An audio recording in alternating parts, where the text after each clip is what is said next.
Lesson 26 is all about solving multi-step equations. Now, some of the things that we're going to go over in our practice problems today are things that we've learned before. For example, if you have an algebraic expression and you've got like terms on the side, you can combine those like terms by addition or subtraction. Or if you've got a set of parentheses on your side of the equation, you can simplify that equation by using your distributive property to get rid of that multiplication and then solve after you've got that simplified overall.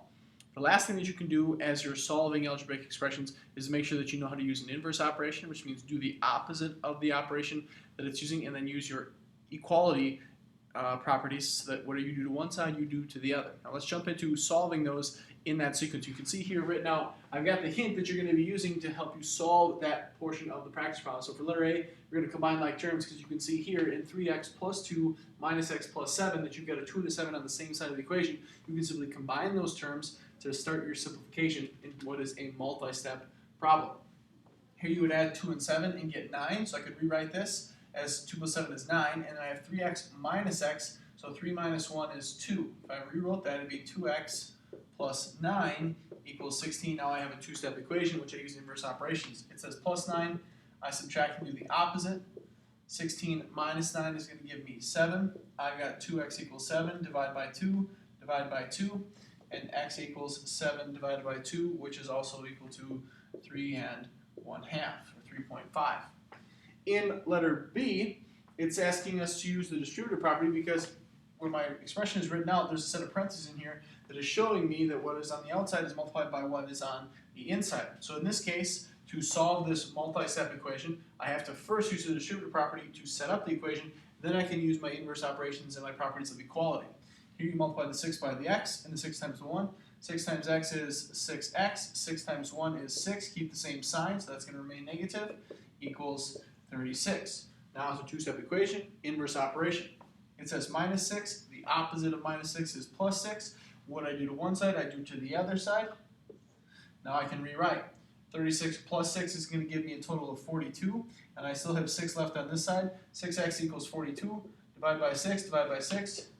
42 divided by 6. 6 times 6 is 36. 6 times 7 is 42.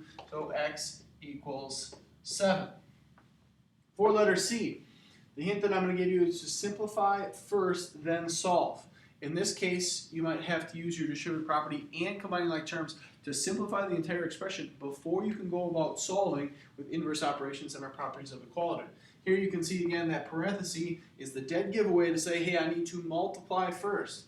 So here, your distributive property is going to look like this, 3 times x, 3 times 4. I'm going to rewrite the expression to simplify it first. I have 5x minus 3 times x, which is 3x, and then 3 times 4, which is going to give me, and this is a negative and a negative, which is a positive 12 equals 22.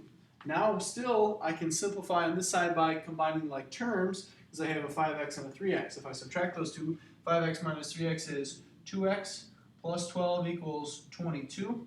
Now I would subtract 12 from both sides, and I would get an expression that looks like this. 2x equals 10, divided by 2, x equals 5.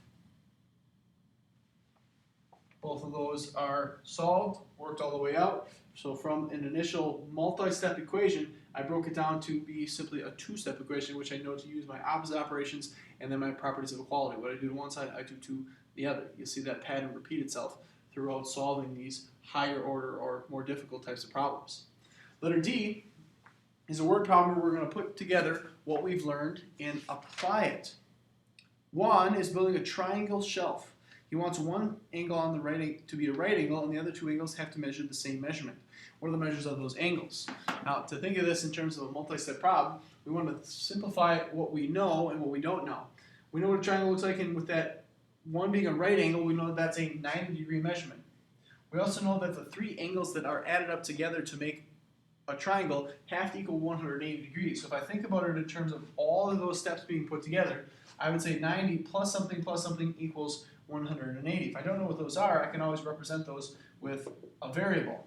And now if I combine like terms, just like we practiced in solving our terms, these two things are the same. So this would 90 plus 2x equals 180. Now I can try and simplify this with my inverse operations. I subtract 90, to say, well, now I need to find out how much I have left. I have 90 degrees left to fill, and I've got two of those angles that are exactly the same. I divide by 2, x equals 45. Both of those angles would equal 45, and Juan's situation would be perfectly correct in terms of what those angles are for creating such a triangular shelf. Hope that helps in solving multi-step equations. Remember to use those strategies such as combining like terms, the distributive property, and your inverse operations and properties of equality to break those more complex problems into simpler and smaller issues. Once you string all those things together, it should be up to you to be able to answer those and solve those precisely. God's blessings.